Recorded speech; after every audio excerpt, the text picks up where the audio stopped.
numbers on holiday spending are in, and they're big. Online sales up 30% yesterday compared to the same day a year ago.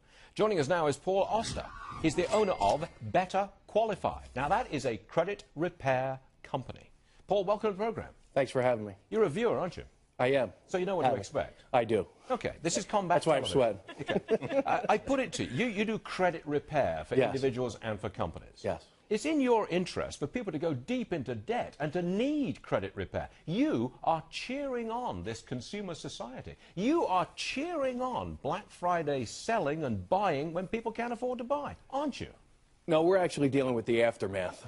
Yeah, so exactly. we don't cheer people on. But you want that aftermath. No, we don't. The reason why I'm on the show and the reason why I recently spoke down in Washington, D.C. at a government affairs conference is to change the system. What system? The credit bureaus and the credit reporting system. What's wrong with it? Everything is wrong with it. Well, wait, From the ground up. But that's all you've got. You've got three companies, right? Exactly. What's wrong with them?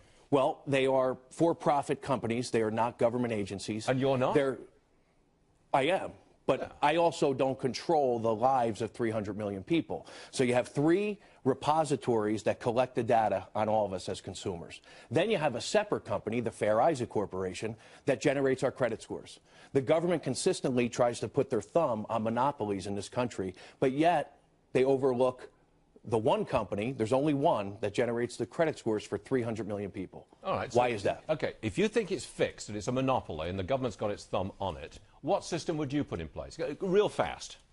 I would probably follow the guidelines of the Consumer Financial Protection Bureau. And what they're doing is they're going to try and come up with a better system. I'm the first person to agree that we need a tool to measure 300 million people.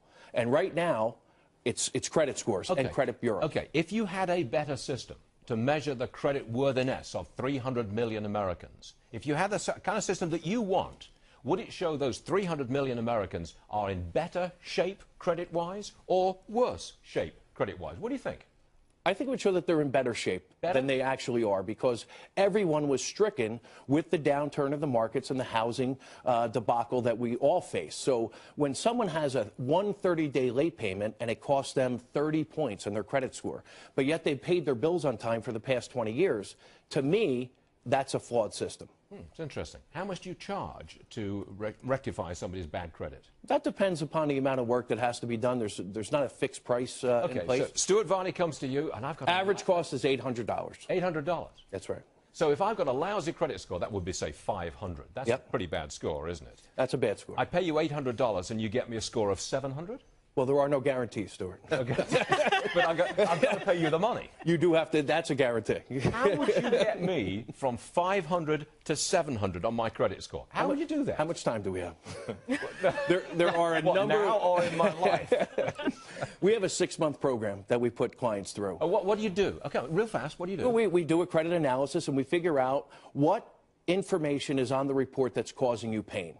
The latest research actually shows... Okay. Do you then go to the credit reporting company and say, hey, Stuart Varney, he's not such a bad guy. Ease up in that area. He will pay that bill. What we do is... He'll pay a certain amount on that bill. Well, what we say to the credit bureaus is if you wish to continue to report that information, you have to verify and validate it. You have to make it accurate and timely.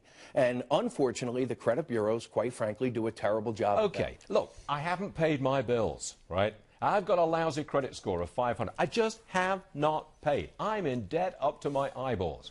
You can't fix that, can you? No, I can't. For $800, you can't. Can you fix it for $8,000? No, not for $80,000. We would refer you to either a bankruptcy attorney or a credit counseling service. Ooh. Just real quick, Paul, I'm really scared when you start to say the government should be in charge of this kind of stuff. It sounds like, to me, better that maybe you should try to create a company to compete against Fair Isaac. But I like where your head's at. I know people in banking, and you're talking about this one. You want to give it from one entity to another single entity. No, I just think it should be more regulated. Not controlled, more regulated. Because I don't think anybody would argue with the fact that the system that's in place right now is not working. No, wait a minute. The current system, which you don't like, is serving up customers to you for an average of $800. That's right. To fix the system. Call me crazy. Call me crazy. Put me out of business. I'm worried about a man who wants to fix a system which is supplying customers to him. Some people call me crazy, but that's the reality of the situation. I went into this business. I was in the mortgage industry as a mortgage broker. And I went into the credit repair organization. Oh, mortgage broker. Right. Oh, well. But at the end of the day, I truly went into the industry to change the system, not to take money from clients. But fortunately, over the past 7 years, we've helped lots of people fight the system. You know, I'm just bleeding right here, man. Yeah, are you a bleeding heart liberal, Stuart? Because that's not what I've seen. No, you watched the show. Would you come back on this program? I would love to. You really would? Yeah. Okay. All right, Paul Oster, thank you very much indeed, sir. Thanks for having me. Appreciate it. Thank you.